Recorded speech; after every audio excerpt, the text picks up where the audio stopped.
রামকৃষ্ণনগরে নাবালিকাকে অপহরণ, এলাকা জুড়ে চাঞ্চল্য। রামকৃষ্ণনগর এলাকার বেলতলা থেকে নাবালিকাকে অপহরণ করেছিল ৫ গ্রামের এক যুবক। তার নাম হলো বিজন চন্দ্র, বয়স ২৫।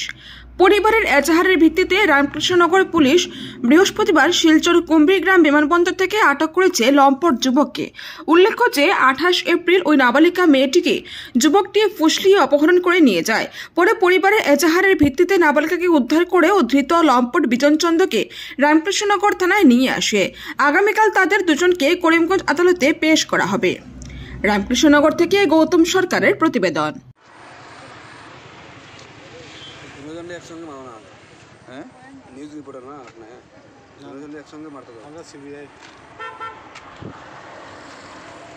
ভিডিও তো তোমার দিকেই দাম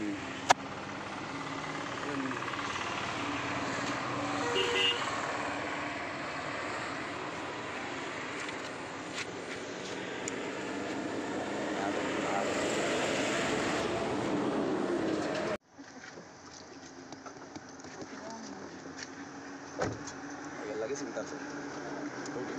সামদা 28 টাকা 28 টাকা। তোমরা এক কাম করো না, তোমরা অন্য কোনো কাম আছে না।